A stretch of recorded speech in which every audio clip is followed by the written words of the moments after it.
La Luna es el único satélite del planeta Tierra. Es nuestro satélite. De ahí su belleza singular que ha dominado el cielo nocturno acompañándolos durante miles y miles de años.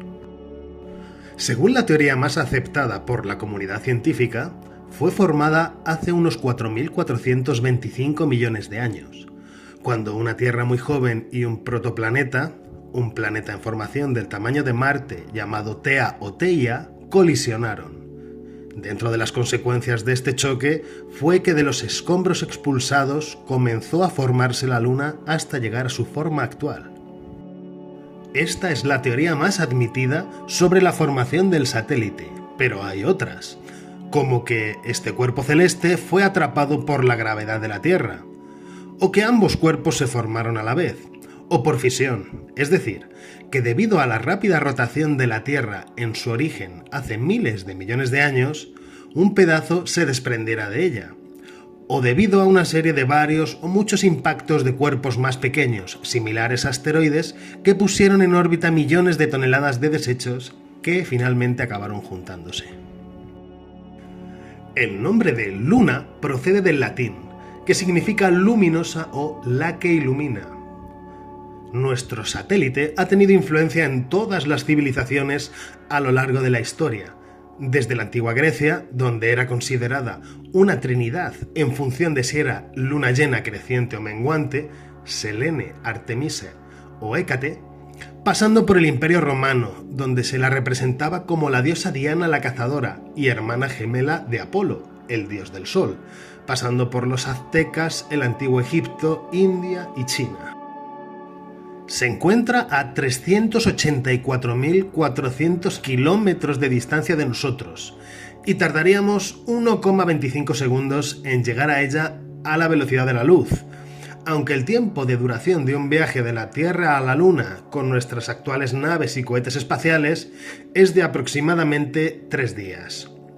Su diámetro es de 3.476 kilómetros y es aproximadamente un cuarto que el de la Tierra. Esto la hace ser el quinto satélite más grande del sistema solar y el satélite más grande respecto a su planeta, siendo incluso más masivo que Plutón.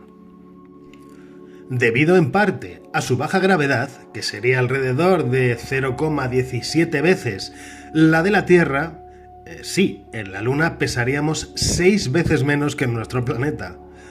Y es por eso por lo que no puede retener las partículas de gas necesarias para tener una atmósfera. Así es, la Luna no tiene atmósfera, aunque sí una fina capa de gases llamada exosfera.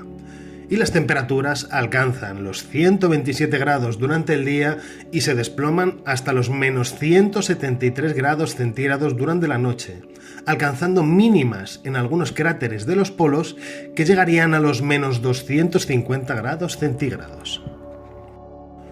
Compuesta de corteza, manto y núcleo, este último es solo un 20% del tamaño total. Los últimos análisis sostienen que el núcleo está compuesto por una aleación de hierro en mayor medida junto con pequeñas cantidades de azufre y níquel, diferenciando un núcleo interno sólido recubierto de una parte líquida que pertenece al núcleo externo. Tras esto, se encuentra el manto, que también se diferencia entre interior y que está parcialmente derretido, y el exterior o manto rocoso, que es donde se originan la mayoría de los movimientos sísmicos, provocando terremotos. Por último, nos queda la corteza, recubierta de una capa de fragmentos poco compactos denominado regolito, y que podemos decir que es el fino polvo gris que recubre toda su superficie. El relieve que podemos ver cuando observamos a la Luna sería un suelo principalmente rocoso con una infinidad de cráteres y cuencas, debido al impacto de asteroides y otros cuerpos celestes de pequeño tamaño. Tiene cordilleras y montañas de hasta 8.000 metros, volcanes inactivos y valles o fisuras lunares formados a consecuencia del calor y la expansión originada en el interior del satélite. Los mares lunares, como el Mar de la Tranquilidad o el Mar de las Lluvias, son grandes llanuras oscuras en la superficie. El descubrimiento y origen de su nombre es debido a Galileo Galilei. entre 1609 y 1610, realizó sus primeras observaciones a la Luna e incluso realizó y publicó sus propios dibujos en su obra Siderus Nuncius, o Mensajero Sideral. Galileo distinguió tierras de color claro y mares de color más oscuro pensando que éstas estarían cubiertas de agua. La Luna sufre de acoplamiento de marea o rotación sincrónica, es decir, nuestro satélite siempre nos muestra la misma cara. Sin importar que sea de día o de noche, o en qué fase esté o en qué zona del cielo se encuentre, siempre la veremos igual, debido a este acoplamiento gravitacional con nuestro planeta. Técnicamente hablando, a medida que la Luna ha orbitado alrededor de la Tierra, las fuerzas de marea causadas por la gravedad terrestre han actuado sobre ella, ya que el tirón que sufre el cuerpo más pequeño, en este caso la Luna, tiene más consecuencias y con el tiempo han frenado la rotación de la Luna sobre su eje, hasta que ha quedado sincronizada con su órbita alrededor de la Tierra. Y aunque parezca que la Luna no gira sobre sí misma, realmente sí lo hace, pero el tiempo que la Luna tarda en dar un giro sobre su propio eje es prácticamente el mismo tiempo que tarda en completar una vuelta alrededor de la Tierra, unos 27,3 días, que es lo que se considera un mes sidéreo. De ahí el nombre de rotación sincrónica o sincronizada. Las fases lunares son los cambios en la apariencia que vemos y en función de la porción iluminada por el Sol. Estos se producen durante el ciclo lunar o lunación, que es de unos 29 días y medio aproximadamente. A medida que la Tierra, la Luna y el Sol giran, esta parte iluminada de la Luna se ve o se oculta, generando estas fases lunares. En un mes se observarán las 8 fases diferentes de la Luna, que se definen por esta porción iluminada. Y sí, realmente son 8, aunque habitualmente solo nombramos 4. Las 8 fases serían luna nueva, cuarto creciente, primer cuarto, luna gibosa creciente, luna llena, luna gibosa menguante, último cuarto y cuarto menguante, para volver a la luna nueva. La órbita de la Luna es elíptica y nos tiene en uno de sus focos, es decir, que la Tierra no está en el centro exacto de esta órbita, y habrá momentos en que la distancia entre nosotros y el satélite será mayor y estaremos más alejados, y este punto se llama apogeo y está a unos 405.500 kilómetros, o la distancia será menor y estaremos más cerca. Este punto se denomina perigeo y se sitúa a 363.300 kilómetros. El fenómeno que llamamos superluna se produce cuando coinciden la luna llena con el mayor acercamiento de esta a la Tierra por su órbita elíptica. Y desde aquí se podrá observar de forma fascinante este aumento de tamaño durante una noche.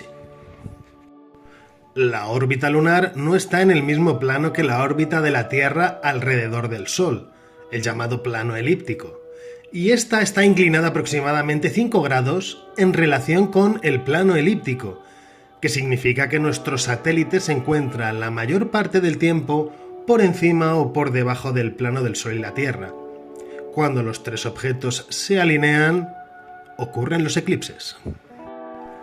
Dependiendo de la situación de la Luna, se podrán producir eclipses lunares o eclipses solares. Los eclipses lunares ocurren cuando la Tierra impide que la luz del Sol llegue hasta la Luna. En este caso, la Luna puede desaparecer por completo, ya que la sombra de la Tierra la cubre, o pueden aparecer de un color rojizo por el efecto de la atmósfera terrestre. Los eclipses solares aparecen cuando la Luna se interpone en el camino de la luz del Sol y proyecta su sombra en la Tierra. Es decir, la Luna se mueve por delante del Sol y éste se oscurece, llegando en ocasiones a cubrirlo totalmente. Los eclipses se producen entre 4 y 7 veces al año, incluyendo eclipses parciales que no cubren totalmente el Sol o la Luna, dependiendo de qué tipo de eclipse sea. Los eclipses totales se producen 2 veces cada 3 años aproximadamente, y que ocurran en el mismo lugar es casi imposible. En la antigüedad, como no se sabía el por qué la Luna y el Sol a veces se oscurecían, se les daba la responsabilidad a los dioses. En ciertas culturas antiguas se creía que el sol era devorado o mordido por una entidad divina. Debido a este desconocimiento también se pudieron detener batallas y parar guerras, como la ocurrida durante un eclipse total solar en el 584 a.C., durante la batalla del río Alis, que llevó la paz entre el Imperio Medo y el Reino de Lidia al considerar que los dioses estaban enfadados por la guerra, aunque realmente este fue anunciado por Tales de Mileto. O contener revueltas en la tripulación de un barco, que es lo que supuestamente le pasó a Colón en el 1504, que, aprovechándose de sus avanzados conocimientos astronómicos, amenazó a su tripulación que detuvieran el motín, ya que por el contrario Dios iba a enfadarse apagando el sol. Otro de los efectos que tiene su órbita elíptica y que el eje de rotación esté inclinado respecto a la perpendicular del plano orbital es que nos permite ver desde la Tierra un 59% de la superficie de la Luna, en lugar de 50%. Estos movimientos reciben el nombre de libraciones y ocurren tanto en longitud como en latitud. La Luna es el único cuerpo celeste al que el hombre ha podido viajar. El 20 de julio de 1969, un ser humano pisó la Luna por primera vez, y el último lo hizo en 1972. Pero esta increíble aventura comenzó mucho antes, en 1960, cuando la NASA anunció, en plena Guerra Fría, el programa espacial Apolo, que tenía como objetivo sobrevolar con tripulación a nuestro satélite, localizar un lugar apropiado para aterrizar y finalmente, y debido a las presiones que había en aquel entonces debido a la carrera espacial contra la antigua Unión Soviética, alunizar en ella y pisarla. Para ello se invirtieron unos 24.500 millones de dólares de la época, que es el equivalente a 158.000 millones de dólares actuales, y llegaron a trabajar en el proyecto unas 400.000 personas. El programa Apolo estuvo integrado por varias misiones de prueba sin tripulación y 12 misiones tripuladas. De entre esas 12 misiones, 3 se llevaron a cabo para orbitar la Tierra, el Apolo 7, el 9 y Apolo-Soyuz. 2 misiones orbitaron alrededor de la Luna, el Apolo 8 y el 10. Una misión tuvo que ser abortada, el famoso Apolo 13 y su Houston, tenemos un problema. 3 misiones fueron canceladas por razones económicas, el Apolo 18, 19 y 20, y 6 misiones llegaron a lunizar, Apolo 11, 12, 14, 15, 16 y 17. Pero ha habido más misiones, antes y después de este histórico evento, con la finalidad de estudiarla. Desde las primeras sondas soviéticas, Luna 1, 2 y 3, y estadounidenses como la Pioneer 4, Ranger 7 y Mariner 2, a finales de la década de los 50 y principios de los 60, hasta empresas más recientes y de diferentes países como Japón, China e India, así como la Agencia Espacial Europea. De todos estos lanzamientos se ha conseguido cartografiar su superficie en distintas longitudes de onda, cartografiar su campo magnético y descubrir la existencia de hielo dentro de cráteres y también en los polos lunares. También conocemos un poco mejor su historia al analizar las muestras traídas de allí. La Luna se está alejando gradualmente de la Tierra desde el momento en que fue creada, en un proceso conocido como recesión lunar o frenado de marea. Se ha detectado mediante un experimento de medición consistente en proyectar láseres hasta reflectores de la superficie lunar que actúan como espejos, que fueron colocados por astronautas de las misiones Apolo. Y la Luna se aleja unos 3,8 centímetros al año de nosotros. Y esto hace que nuestros días se hagan un poco más largos. Algunos estudios apuntan que hace miles de millones de años, unos 3.200 aproximadamente, la distancia entre ambos cuerpos era solo de 270.000 kilómetros. Y un día en la Tierra duraba unas 13 horas, es decir, que en un día actual se podrían haber visto casi 2 amaneceres y 2 atardeceres. La ralentización que se produce actualmente es al ritmo de 1,09 milisegundos por siglo más despacio. Pero, ¿qué relación tienen estos dos efectos? ¿La ralentización del giro terrestre y el alejamiento lunar? Pues al rotar nuestro planeta, este se encuentra con una gran fuerza de rozamiento que se produce a causa de los océanos y mares de la superficie. Al estar Tierra y Luna unidas gravitacionalmente, a medida que la Tierra se vuelve más lenta, la Luna, por efecto de la interacción gravitacional, se acelera, aumentando su fuerza centrífuga, tirando del satélite hacia afuera y alejándolo de nosotros. Debido a esto, la Tierra y la Luna deberían separar sus caminos, y la Luna dejaría de ser visible a simple vista en unos 50.000 millones de años. Pero antes que ocurra eso, dentro de unos 4.500 millones de años aproximadamente, el Sol, al llegar a su ciclo final, se expandirá y probablemente engullirá a ambos cuerpos celestes, siendo así el final conjunto tanto de nuestro inseparable compañero de viaje interestelar como el nuestro.